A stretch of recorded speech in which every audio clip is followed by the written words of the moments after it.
करेंगे solvent extraction की। आज हम बात किसकी करने जा रहे हैं? Solvent extraction. सॉल्वेंट एक्सट्रैक्शन की एक टाइप होती है लिक्विड एक्सट्रैक्शन। लिक्विड एक्सट्रैक्शन की आगे 4 टाइप्स हैं: batch extraction, counter current extraction, continuous extraction और मल्टीपल एक्सट्रैक्शन। इसमें से हमने बैच एक्सट्रैक्शन के बारे में पढ़ लिया और काउंटर करंट एक्सट्रैक्शन के बारे में पढ़ लिया। आज हम पढ़ने जा रहे हैं कॉन्टिन्यूस एक्सट्रैक्शन के बारे में। ठीक है ना। ये ऐसी एक्सट्रैक्शन होती है, इसमें जौन सा एक्सट्रैक्टेड लिक्विड होता है, जौन सा एक्सट्रैक्टेड सॉल्वेंट होता है, जिसने ऐसा सॉल्वेंट के जिसने सॉल्यूट के पार्टिकल्स को एक्सट्रैक्ट करना है, अपनी तरफ खींचना है। ठीक है ना। From heavier solvent. ठीक है ना। हैवियर सॉल्वेंट नीचे होगा, यानी कि आप, मेरे कहने का मतलब क्या है कि एक्सट्रैक्टेड सॉल्वेंट ने सॉल्यूट के पार्टिकल्स को खींचना है। एक्सट्रैक्टेड सॉल्वेंट क्या करेगा? वो सॉल्यूट के पार्टिकल्स को लगातार अपनी तरफ खींचेगा, यानी कि एक भी सेकंड खाली नहीं बैठेगा वो एक्सट्रैक्टेड सॉल्वेंट। ठीक है ना। वो लगातार एक्सट्रैक्ट करता रहेगा, सॉल्यूट के पार्टिकल्स को अपने अंदर खींचता ही रहेगा। ठीक है ना। बैच एक्सट्रैक्शन में हमने देखा था कि क्या देखा था, इसमें हमने पीछे हमने बताया ना कि बैच एक्सट्रैक्शन में जोन सा एक्सट्रैक्टेड लिक्विड होता है वो क्या करता है, एक्सट्रैक्टेड सॉल्वेंट होता है वो क्या करता है, वो एक्सट्रैक्ट करता है सॉल्यूट के पार्टिकल्स को। जब मुकम्मल तौर पर वो एक्सट्रैक्ट कर लेता है सॉल्यूट के पार्टिकल्स को, तो थोड़े बहुत एक्सट्रैक्टेड नहीं हुए जो सॉल्यूट के पार्टिकल्स वो पीछे रह जाते हैं। ठीक है ना। और वो जो सा एक्सट्रैक्टेड सॉल्वेंट है उसको हम निकाल लेते हैं, क्योंकि अब वो दोबारा से मज़ीद सॉल्यूट के पार्टिकल्स को एक्सट्रैक्ट नहीं कर सकता। इसलिए हम उस सॉल्वेंट को निकालने के बाद दूसरा सॉल्वेंट, एक्सट्रैक्टेड सॉल्वेंट डालते हैं, जिस दौरान क्या होता है, हमारा वक़्त, यानी कि कुछ वक़्त, यानी कि एक्सट्रैक्शन मुसलसल नहीं हो रही। ठीक है ना। कुछ वक़्त के बाद हो रही है, यानी कि कुछ हमने उस एक्सट्रैक्टेड सॉल्वेंट को निकालने के बाद फिर दोबारा से नया एक्सट्रैक्टेड सॉल्वेंट डाला, उसने फिर सॉल्यूट के पार्टिकल्स को एक्सट्रैक्ट किया, यानी कि वक्फे से एक्सट्रैक्शन हो रही थी बैच में। लेकिन कंटिन्यूस एक्सट्रैक्शन में वक्फे से नहीं होगी, इसमें लगातार एक्सट्रैक्शन होती जाएगी। एक्सट्रैक्टेड सॉल्वेंट जो सा वो लगातार सॉल्यूट के पार्टिकल्स को अपने अंदर एक्सट्रैक्ट करता रहेगा और करता ही जाएगा। ठीक है ना, रुकेगा नहीं। यही है, समझ आ गई। और मैंने यही लिखा हुआ है कि जो सी ये सॉल्वेंट एक्सट्रैक्शन की ये जो सी किस्म है कॉन्टीन्यूस एक्सट्रैक्शन, ये डिपेंड करती है डिस्ट्रीब्यूशन रेशो के ऊपर। ये when the value of distribution ratio is too small, जब डिस्ट्रीब्यूशन रेशो, ये जो सी डिस्ट्रीब्यूशन रेशो होती है, ये डिस्ट्रीब्यूशन रेशो जब इसकी वैल्यू बहुत ही स्मॉल हो जाए, डिस्ट्रीब्यूशन रेशो कैसे कहते हैं, किसे हैं कि the ratio between solute which present in organic solvent and the solute which present in aqueous solvent is called distribution ratio. Distribution ratio, ठीक है ना, स्मॉल कब होगी? जब ऑर्गेनिक सॉल्वेंट के अंदर सॉल्यूट की मिकदार कम हो और एक्वस सॉल्वेंट में सॉल्यूट की मिकदार ज़्यादा हो। ऊपर कम वैल्यू हो, नीचे ज़्यादा वैल्यू हो। नतीजा क्या आएगा? हमारी जो सी डिस्ट्रीब्यूशन वैल्यू होगी वो बहुत ही कम निकलेगी, बहुत ही कम, 0 से भी कम निकलेगी, यानी कि 10 की पावर्स माइनस में चली जाएगी, -5, -6, -7। ठीक है ना। 0 से भी नीचे चली जाएगी। ठीक है ना। तब डिस्ट्रीब्यूशन रेशो की वैल्यू बहुत ही ज़्यादा स्मॉल हो जाए ना, बहुत ही ज़्यादा स्मॉल हो जाए। एक तो होता है ना स्मॉल, ठीक है ना, यानी कि 0 पॉइंट कुछ 10 की पावर -1 में होता है।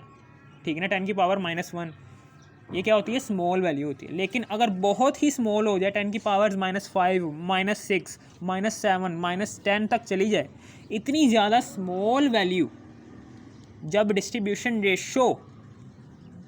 रेशो रखता हो, तो तब हम बैच एक्सट्रैक्शन का यूज़ भी नहीं करेंगे, ना ही काउंटर करंट एक्सट्रैक्शन का यूज़ करेंगे। तब हम यूज़ करेंगे कॉन्टीन्यूअस एक्सट्रैक्शन का। ठीक है ना। यानी कि उस सॉल्यूट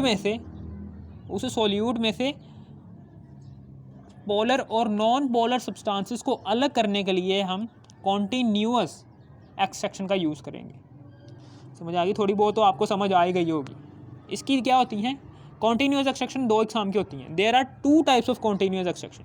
पहली टाइप होती है continuous extraction in which continuous extraction in which extracted solvent heavier, जिसमें एक्सट्रैक्टेड सॉल्वेंट क्या होता है वो हैवियर होता है। और इसकी दूसरी टाइप होती है कि continuous extraction in which extracted solvent lighter, यानी कि एक कॉन्टीन्यूअस एक्सट्रैक्शन में एक्सट्रैक्टेड सॉल्वेंट जो सा होता है वो हैवियर यूज़ करेंगे, और एक कॉन्टीन्यूअस एक्सट्रैक्शन में एक्सट्रैक्टेड सॉल्वेंट जो सा होगा वो लाइटर यूज़ करेंगे। समझ आ गई आपको? इसका ए पार्ट में करने जा रहा हूँ कि जब continuous extraction in which extracted solvent heavier, ऐसी कॉन्टीन्यूअस एक्सट्रैक्शन के जिसमें जो सा एक्सट्रैक्टेड सॉल्वेंट है वो आपने हैवियर लिया हुआ है, ठीक है ना। उसका प्रोसीजर देखने जा रहे हैं। समझ आ गई? ये आ गया जी apparatus of continuous extraction in which extracted solvent heavier। यहाँ पर ये जो सा है, ठीक है ना, ये जो सी ये फ्लास्क, ये जो सी ये बबल फ्लास्क है, जो भी इसका नाम है, ठीक है ना, इसको हमने हीट कर रहे हैं और इसके अंदर ठीक है ना एक्सट्रैक्टेड सॉल्वेंट है, एक्सट्रैक्टेड सॉल्वेंट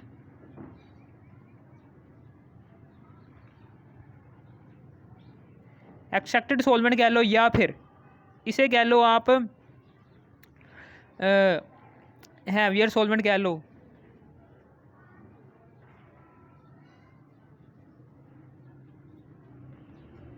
हैवियर सॉल्वेंट कह लो, ठीक है ना। समझ आ गई? एक्सट्रैक्टेड सॉल्वेंट या फिर हैवियर सॉल्वेंट, ठीक है। समझ आ गई? ये एक्सट्रैक्टेड सॉल्वेंट है। ये क्या है? ये एक्सट्रैक्टेड सॉल्वेंट है जो कि बंद है इसके अंदर, इस फ्लास्क के अंदर। जैसे ही हम इसको हीट देंगे, जैसे ही हम इस एक्सट्रैक्टेड सॉल्वेंट को, इस हैवियर सॉल्वेंट को हीट देंगे तो फिर क्या होगा? ये वेपर्स फॉर्म में कन्वर्ट होगा। और ये भी मेरी बात याद रखना, ये कंडेंसर है, ठीक है ना। ये जो सा है ये क्या है? ये कंडेंसर है। और ये क्या है? ये वाटर वेपर्स है।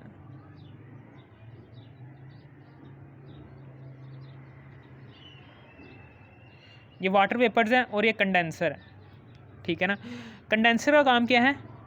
ये जो उनसे वाटर वेपर्स है ना, ये जो उनसे वाटर वेपर्स जो उनसे इधर कहीं पर ये फिर रहे हैं वाटर वेपर्स, ये वाटर वेपर्स को कंडेंस कर देगा लिक्विड फॉर्म में। कंडेंसर का काम क्या होता है? ये गैस फॉर्म में जो सी सब्सटेंसेस एग्जिस्ट कर रही होती हैं उसको लिक्विड फॉर्म में कन्वर्ट करने के अमल को कहते हैं कंडेंसेशन। और कंडेंसेशन प्रोसेस को कौन करवाता है? ये कंडेंसर करवाता है। ये क्या करेगा? ये जो सा वेपर्स फॉर्म में वाटर मौजूद है इसको नीचे ले आएगा, यानी कि यहाँ पर सारे के सारे जो से हैं वाटर वेपर्स आ जाएंगे।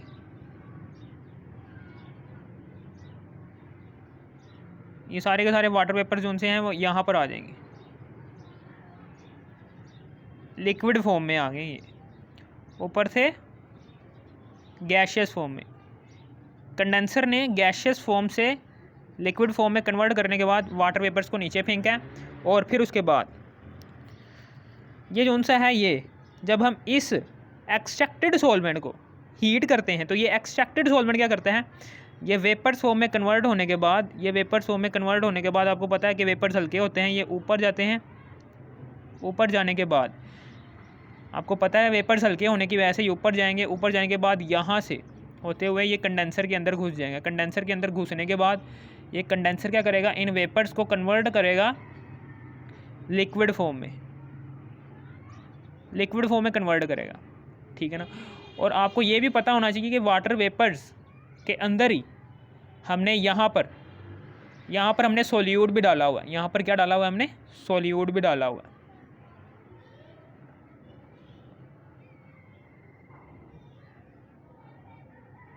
ठीक है, ये सोल्यूट भी डाला हुआ है हमने वाटर वेपर्स के अंदर ही, सोल्यूट भी है। ये सोल्यूट के साथ ये नीचे ही यहाँ पर भी सोल्यूट आ गए हैं। सोल्यूट के पार्टिकल्स हमने ऊपर डाले हुए थे जो कि गैशियस फॉर्म में एग्जिस्ट कर रहे थे वाटर वेपर्स में। जैसे ही वाटर वेपर्स लिक्विड फॉर्म में कन्वर्ट होने के बाद नीचे गिरा, वो अपने साथ सोल्यूट के पार्टिकल्स को भी नीचे लेकर आया। सोल्यूट के पार्टिकल्स भी हैं और प्लस यहाँ पर H2O भी है। ये हैं जी सोल्यूट के पार्टिकल्स, फॉर एग्जांपल ये हैं। अब ये जब ये हैवियर सॉल्वेंट जो सा है, ये जब हैवियर सॉल्वेंट कंडेंस होने के बाद गैस फॉर्म से लिक्विड फॉर्म में जाएगा ना, तो ये लिक्विड फॉर्म क्या करेगी, ये नीचे आएगी। ये लिक्विड फॉर्म जो सी होगी ये नीचे की तरफ आएगी इधर। लिक्विड फॉर्म में जब ये हैवियर सॉल्वेंट गैशियस फॉर्म में कन्वर्ट होने के बाद कंडेंसर में जाएगा। कंडेंसर क्या करेगा, गैशियस वेपर्स को कन्वर्ट करके लिक्विड फॉर्म में भेजेगा। लिक्विड क्या करेगा, ये चूँकि हैवियर है, हैवियर होने की वजह से ये नीचे जाएगा, यानी कि इधर चला जाएगा। ये आ गया हैवियर एक्सट्रैक्टेड सॉल्वेंट। जैसे ये नीचे की तरफ आएगा ना टिप टिप करते, तो अपने साथ ये जो से हैं फॉर एग्जांपल ये पोलर हैं, ये पोलर सब्सटेंसेस हैं और ये नॉन पोलर सब्सटेंसेस हैं। ये जो से हैं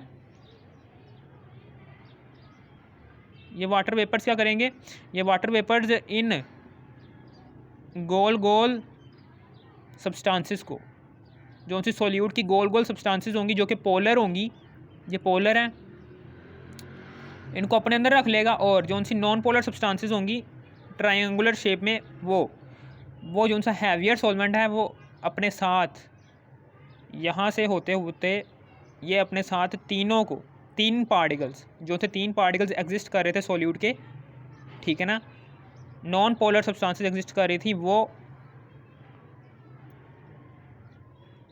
इसको ले जाएगा अपनी तरफ। इस तरीके से टू इमिसिबल सॉल्वेंट्स, ये दो इमिसिबल सॉल्वेंट्स लेने, हल नहीं होने चाहिए एक दूसरे में। अगर हल होंगे तो फिर नहीं हो सकता काम, ठीक है ना। ज़ाहिर सी बात है, अगर ऐसे सॉल्वेंट्स लें कि जिनकी पोलैरिटी डिफरेंट हो तो फिर वो एक दूसरे में हल नहीं होंगे। ज़ाहिर सी बात है कि एक पोलर होगा और एक नॉन पोलर होगा। वाटर क्या होता है, आपको पता है, वाटर एक पोलर सॉल्वेंट है, ठीक है ना, पीछे आप बचपन से ही पढ़ते आ रहे हैं। और ये जो सा है, ये जो सा आपने लिया है, ये हैवियर सॉल्वेंट, ये ज़ाहिर बात है, ये अगर ये पोलर होगा तो ये नॉन पोलर होगा। नॉन पोलर ऊपर कंडेंस होकर वाटर वेपर से ऊपर जाएगा। ऊपर हो जाने के बाद ये चूँकि वाटर से हैवियर होगा, तो ये वाटर से हैवियर होने की वजह से ये नीचे की तरफ चला जाएगा, ठीक है ना। नॉन पोलर सब्सटेंसेस, सॉल्यूट की नॉन पोलर सब्सटेंसेस को अपने अंदर हल करके ये नीचे की तरफ ले जाएगा, ठीक है। और इस तरीके से ये जो सा पोलर है, ये पोलर सॉल्वेंट ये यहाँ तक ऐसे करके भर जाएगा, ठीक है। फिर उसके बाद ये वाटर वेपर्स क्या करेंगे, ये वापस से ये लिक्विड फॉर्म में जो सा हैवियर सॉल्वेंट है, ये लिक्विड फॉर्म में ये क्या है, ये भी हैवियर सॉल्वेंट है। यानी कि ये चीज़ जो सी है ये वही वाली चीज़ है, ये दोनों सेम ही है। ये जो सा हैवियर सॉल्वेंट होगा ये वापस से इधर आ जाएगा, यानी कि जब ये पूरा भर जाएगा ना, तो ये हैवियर सॉल्वेंट इस पाइप के थ्रू वापस से इस बोतल में आ जाएगा और यहाँ पर फिर से ये भर जाएगी बोतल। चूँकि इसके पास ये सोल्यूट के 3 पार्टिकल्स थे, ये सोल्यूट के 3 पार्टिकल्स यहाँ से पास थ्रू होते यहाँ पर नीचे जमा होना शुरू हो जाएंगे ऐसे करके। ये सोल्यूट के पार्टिकल्स यहाँ पर जमा होना शुरू हो जाएंगे और सोल्यूट के पार्टिकल्स यहाँ पर जमा होना शुरू हो जाएंगे और जो सा लिक्विड फॉर्म में हैवियर सॉल्वेंट होगा वो हीट की वजह से वापस से वेपर्स में कन्वर्ट होगा। वेपर्स में कन्वर्ट होने के बाद कंडेंसर में जाएगा। कंडेंसर फिर उसे लिक्विड फॉर्म में कन्वर्ट करके नीचे की तरफ भेजेगा। फिर वो लिक्विड फॉर्म में हैवियर सॉल्वेंट जो सा होगा, वो लिक्विड फॉर्म में जो सा हैवियर सॉल्वेंट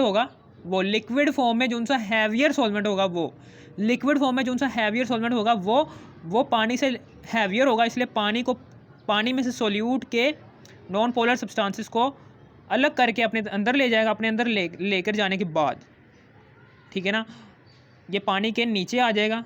पानी एक हल्का, एक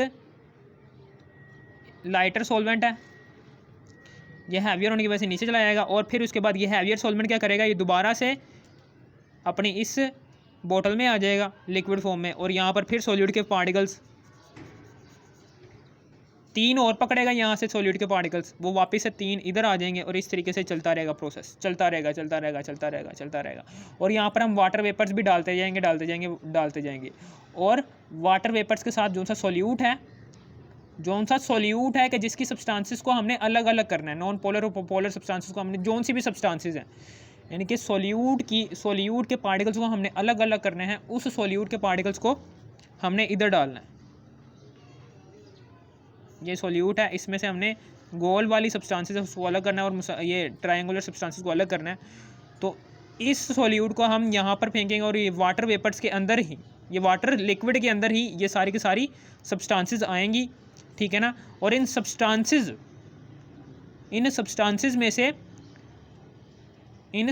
में से ये ट्रायंगुलर सब्सटेंसेस को ये हैवियर लिक्विड अपने साथ ले जाएगा, और वो ट्रायंगुलर सब्सटेंसेस यहाँ पर जमा होती जाएंगी, और सर्कुलर सब्सटेंसेस यहाँ पर जमा होती जाएंगी, और इस तरीके से हमारा सॉल्यूट जो उनसे है वो अलग होता जाएगा। और जब यहाँ पर और सॉल्यूट का 90 से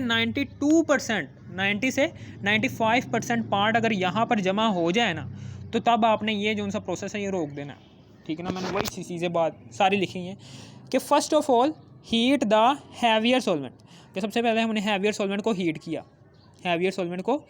किया एंड फिर drop into the tube, और फिर उसके बाद ट्यूब के अंदर गिराया, हीट किया, वेपर्स के थ्रू ऊपर गया, वेपर से कंडेंसर में गया, कंडेंसर ने उसको लिक्विड फॉर्म में तब्दील करने के बाद ट्यूब में गिराया, ठीक है ना। And drop into the tube and the solute is absorb, और उसने सॉल्यूट को एब्जॉर्ब किया या फिर डिज़ोल्व किया, अपने अंदर डिज़ोल्व किया, जो कि मौजूद था इन वाटर, लिक्विड फॉर्म में मौजूद वाटर के अंदर जो सा सॉल्यूट था उसको एब्जॉर्ब किया। उसको एब्जॉर्ब करने के बाद into solvent due to the heavy nature, और डिज़ोल्व किया, और इनटू सॉल्वेंट में डिज़ोल्व हुए, ये जो से सॉल्यूट के पार्टिकल्स थे वो हैवियर सॉल्वेंट में डिज़ोल्व हो गए due to the heavy nature, क्योंकि उनकी नेचर हैवी थी। वो सॉल्यूट की नेचर हैवी होने की वजह से वो हैवी सॉल्वेंट के अंदर डिज़ोल्व हो चुके हैं, ठीक है ना। इसलिए हैवी नेचर वाले जो उनसे सॉल्यूट के पार्टिकल्स होंगे वो हैवी सॉल्वेंट के साथ डिज़ोल्व होने के बाद नीचे की तरफ आएंगे, और नीचे की तरफ आने के बाद वो क्या होगा, द सॉल्वेंट हैव डाउनवर्ड, चला जाएगा नीचे की तरफ, और फिर उसके बाद कंटिन्यू करेगा द प्रोसेस दोबारा से। यही सॉल्वेंट जो सा नीचे की तरफ आया है हैवियर सॉल्वेंट, ये दोबारा से ये जो से हैवी पार्टिकल्स हैं सॉल्यूट के उसको लेकर ये इस ट्यूब के अंदर आएगा, और हैवी पार्टिकल्स जो से हैं वो इधर जमा होते जाएंगे, और जो उनसे लाइटर पार्टिकल्स हैं सॉल्यूट के वो ऊपर लाइटर सॉल्वेंट में जमा होते जाएंगे। समझ आ गई। और इस तरीके से continues the process until all the solute particles, सारे के सारे सॉल्यूट पार्टिकल्स हैं वो यहाँ पर सिपारेट हो जाएंगे। इस सिपारेटेड यानी कि 90 से 95% तक जो सा पार्ट है सॉल्यूट का वो यहाँ पर इकट्ठा होना शुरू हो जाएगा। समझ आ गई, यहाँ पर इकट्ठा होना शुरू हो जाएगा,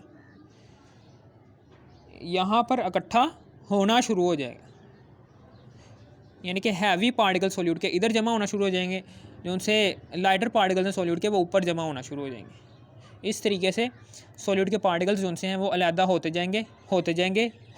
जाएंगे। ठीक है, समझ आ गई आपको इस प्रोसेस की। अब हम दूसरे प्रोसेस की बात करने जा रहे हैं, कंटिन्यूअस एक्सट्रैक्शन की दूसरी वाली किस्म की। Continuous extraction in which external solvent जो सा एक्सट्रैक्टेड सॉल्वेंट है वो हम लाइटर ले रहे हैं। अब हम एक्सट्रैक्टेड सॉल्वेंट कौन सा ले रहे हैं, लाइटर ले रहे हैं। पहले हमने हैवियर लिया था, ये भी सेम वैसा ही है, कोई बात नहीं है इसमें, ये भी सेम वैसा ही है। हमने यहाँ पर बस लाइटर लिया, ये हमने कौन सा सॉल्वेंट लिया है, लाइटर।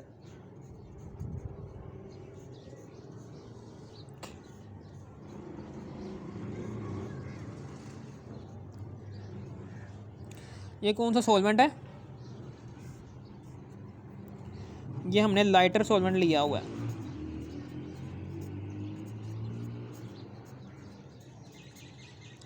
ठीक है, ये लाइटर सॉल्वेंट लिया हुआ है और ये लाइटर सॉल्वेंट है, इसको हम कहेंगे एक्सट्रैक्टेड सॉल्वेंट।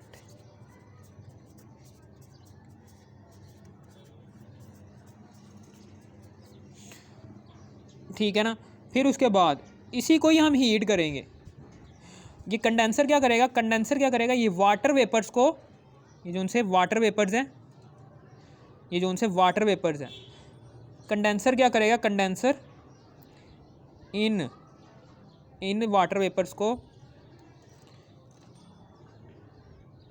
लिक्विड फॉर्म में कन्वर्ट करने के बाद नीचे की तरफ गिराएगा, यानी कि लिक्विड फॉर्म में कन्वर्ट करने के बाद यहाँ पर नीचे की तरफ गिराएगा। यहाँ पर आगे वाटर वेपर्स, ये सारे के सारे वाटर वेपर्स हैं।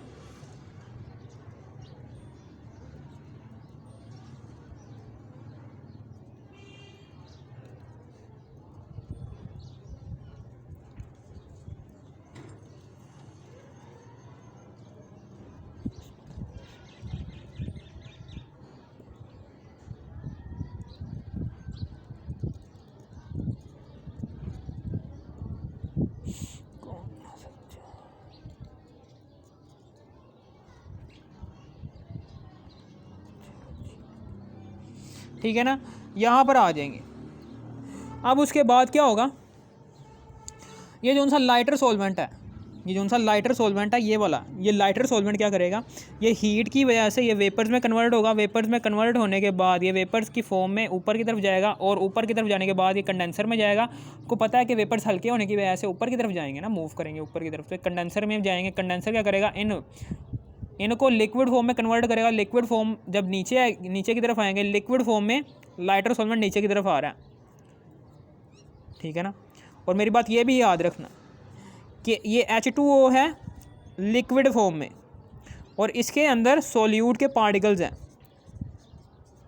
सोल्यूट के पार्टिकल्स हैं, सोल्यूट के पार्टिकल्स हैं। और ये लाइटर जो उनसे सोल्यूट के लाइटर पार्टिकल्स होंगे, फॉर एग्जांपल ये सोल्यूट है, सोल्यूट के ये मैं इसको क्या कहता हूँ कि ये जो उनसे हैं ये वाले पार्टिकल्स, फॉर एग्जांपल ये वाले पार्टिकल्स लाइटर हैं और ये वाले पार्टिकल्स क्या हैं, ये हैवी हैं।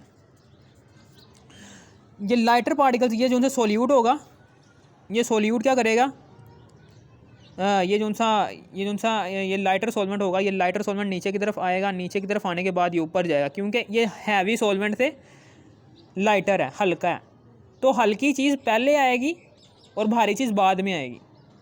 ठीक है ना। और दोनों एक दूसरे में हल भी नहीं होने चाहिए। अगर हल होंगे तो आपकी एक्सट्रैक्शन में मसला, प्रॉब्लम, सॉल्वेंट एक्सट्रैक्शन में मसला हो जाएगा। ठीक है ना। हमने दो ऐसे सॉल्वेंट्स लेने जो हल ना हो। अब जो उनसे दो, ये लाइटर सॉल्वेंट क्या करेगा, ये लाइटर सॉल्वेंट ऊपर की तरफ जाएगा, ये लो जी ऊपर की तरफ चला गया, और अपने साथ कौन से वाले पार्टिकल्स को लेकर आएगा, ये लाइटर सॉल्वेंट जो है यहाँ तक भर जाएगा।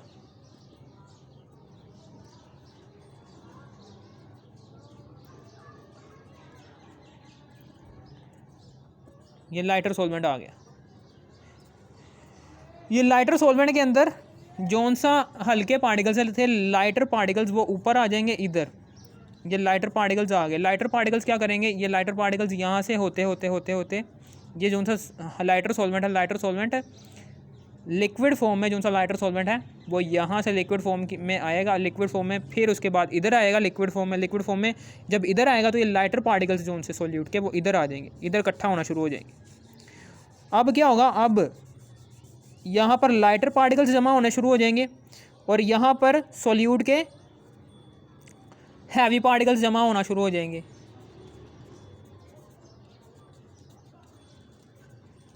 बस यही है। वहाँ पर क्या था, यहाँ पर हैवी पार्टिकल सोल्यूट के जमा हो रहे थे, ठीक है ना, और यहाँ पर लाइटर पार्टिकल्स जमा हो रहे हैं। यहाँ पर सोल्यूट के लाइटर पार्टिकल्स जमा हो रहे थे, यहाँ पर सोल्यूट के हैवी पार्टिकल्स जमा होना शुरू हो जाएंगे। ठीक है ना, बस यही फ़र्क है, बाकी सारा सेम प्रोसीजर वही है। अब फिर उसके बाद फिर से क्या होगा, फिर से ये हीट मिलेगी इसे, ये दोबारा से वेपर फॉर्म में जाएगा। ये लाइटर सॉल्वेंट में वेपर फॉर्म में कन्वर्ट होने के बाद ये कंडेंसर में जाएगा। कंडेंसर में जाने के बाद ये वेपर फॉर्म में से लिक्विड फॉर्म में जाएगा, लिक्विड फॉर्म में कन्वर्ट होने के बाद ये नीचे आएगा, नीचे आने के बाद ये जो सा लाइटर सॉल्वेंट होगा, ये लाइटर सॉल्वेंट ये लिक्विड फॉर्म में जाएगा। Liquid lighter solvent vapours form से लिक्विड फॉर्म में नीचे की तरफ आएगा। जैसे ही वो नीचे की तरफ आएगा ना, तो फिर क्या होगा, ये लाइटर सॉल्वेंट का लिक्विड फॉर्म, लाइटर सॉल्वेंट जो सा ये लिक्विड फॉर्म में चूँकि हल्का होने की वजह से, ये पानी से हल्का होने की वजह से पानी के ऊपर चला जाएगा और दोबारा से ये इसमें गिर जाएगा। चूँकि ये पानी है, पानी को भी ये कंडेंसर वाटर वेपर्स से लिक्विड फॉर्म में कन्वर्ट करने के बाद ये पहले नीचे फेंकता है। इसमें से जो से है सॉल्यूट के लाइटर पार्टिकल्स थे वो लाइटर सॉल्वेंट के थ्रू इधर जमा होना शुरू हो जाएंगे, और जो से हैवी पार्टिकल्स थे वो हैवी सॉल्वेंट वाटर सॉल्वेंट के अंदर जमा होना शुरू हो जाएंगे। ठीक है ना, यहाँ पर मैं लिख देता हूँ कि वाटर के अंदर हैवी पार्टिकल्स आ जाएंगे, और जबकि लाइटर सॉल्वेंट जो सा भी आपने लाइटर सॉल्वेंट यूज़ किया होगा उसके अंदर लाइटर पार्टिकल्स आ जाएंगे सॉल्यूट के लाइटर पार्टिकल्स लाइटर सॉल्वेंट में जमा होना शुरू हो जाएंगे यहाँ पर, और हैवी पार्टिकल्स पानी के इधर पानी में जमा होना शुरू हो जाएंगे सॉल्यूट के। इस तरीके से सॉल्यूट के हैवी पार्टिकल्स और लाइटर पार्टिकल्स अलग अलग होते जाएंगे, और इस तरीके से हमने सॉल्यूट के हैवी पार्टिकल्स को और लाइटर पार्टिकल्स को एक दूसरे से अलग अलग कर लिया। समझ आ गई आपको? ये था हमारा कुछ प्रोसीजर। और एक और बात कि जब सॉल्यूट का 90 से 95% तक हिस्सा यहाँ पर जमा हो गया ना, तो तब आपने ये प्रोसीजर रोक देना है और यहाँ से सारा के सारा जो सा लाइटर सॉल्यूट है उसको बाहर निकाल लेना है। लाइटर सॉल्यूट को बाहर निकाल लेना है, और इस तरीके से लाइटर सॉल्यूट को बाहर निकाल लेना है। ठीक है ना, और यहाँ से हैवी सॉल्यूट को यहाँ से बाहर निकाल लेना है। ठीक है ना, यहाँ से हम लाइटर सॉल्यूट को बाहर निकालेंगे, और यहाँ से हम हैवी सॉल्यूट को विद वाटर बाहर निकाल लेंगे, और इस तरीके से हमारी एंडिंग पॉइंट आ चुकी है। इसी तरीके से हम यहाँ पर भी यही करेंगे। यहाँ से हम हैवी सॉल्यूट को बाहर निकाल लेंगे विद हैवी सॉल्वेंट, और यहाँ से हम lighter solvent plus lighter solute के पार्टिकल्स को बाहर निकाल लेंगे। इस तरीके से हमने सॉल्यूट में मौजूद लाइटर सॉल्वेंट लाइटर पार्टिकल्स और हैवी पार्टिकल्स को अलग-अलग कर लिया। ठीक है, और फिर उसके बाद जो उनसे लाइटर पार्टिकल्स होंगे, फॉर एग्जांपल लाइटर पार्टिकल्स होते हैं जी, हल्के पार्टिकल्स होते हैं। हल्के पार्टिकल्स ऊपर आएंगे, यहाँ पर हम कीमतें दर्ज करेंगे कि जो उनसा लाइटर पार्टिकल्स थे ऑर्गेनिक सॉल्वेंट के अंदर जो उनसे सॉल्यूट के पार्टिकल्स आए थे वो ये आए थे, यानी कि फॉर एग्जांपल एक आया था, और नीचे आए थे एक्वस सॉल्वेंट में। यानी कि आपने बस क्या करना है कि इसमें ये जो सा है लाइटर सॉल्वेंट, जो सा ये हैवियर सॉल्वेंट है, हैवियर सॉल्वेंट जो सा होगा उसमें सॉल्यूट के पार्टिकल्स की तादाद, ठीक है ना। फिर हम क्या करेंगे, यहाँ पर हैवियर सॉल्वेंट ये है, हैवियर सॉल्वेंट में सॉल्यूट के पार्टिकल्स की तादाद को हम यहाँ पर पुट करेंगे, और लाइटर सॉल्वेंट में मौजूद सॉल्यूट के पार्टिकल्स को हम ऊपर पुट करेंगे। फॉर एग्जांपल हैवियर सॉल्वेंट में सॉल्यूट के पार्टिकल्स थे 16, और यहाँ पर थे ऑर्गेनिक सॉल्वेंट में सॉल्यूट के पार्टिकल्स थे 8। ठीक है ना, और इस तरीके से हम डिस्ट्रीब्यूशन रेशो की वैल्यू यहाँ पर निकाल लेंगे, जो भी आएगी निकाल लेंगे। फिर इसी तरीके से हमने यहाँ पर भी यही करना है कि लाइटर पार्टिकल्स के लाइटर सॉल्वेंट के अंदर मौजूद सॉल्यूट के पार्टिकल्स, फॉर एग्जांपल हैं लाइटर सॉल्वेंट के अंदर मौजूद सॉल्यूट के पार्टिकल्स हैं फॉर एग्जांपल 16 है, और एक्वस पानी के अंदर मौजूद ये जो सा पानी है इसके अंदर मौजूद सॉल्यूट के पार्टिकल्स हैं फॉर एग्जांपल इसके अंदर सॉल्यूट के पार्टिकल्स हैं जी 30। यानी कि नीचे बड़ी रकम आएगी हमेशा, ऊपर छोटी रकम आएगी, तभी हमारी डिस्ट्रीब्यूशन वैल्यू क्या आएगी, स्मॉल आएगी। और ये स्मॉल वैल्यू के लिए ही कंटिन्यूस एक्सट्रैक्शन बना है, ना कि लार्ज वैल्यू के लिए। समझ आ गई? अगर आपको इस वीडियो की ज़रा सी भी समझ आ गई हो, इस वीडियो कर दो लाइक और सब्सक्राइब और शेयर भी कर देना। कंटिन्यूस एक्सट्रैक्शन मैंने पूरा के पूरा पढ़ा दिया है। ठीक है, थैंक्स फॉर वॉचिंग।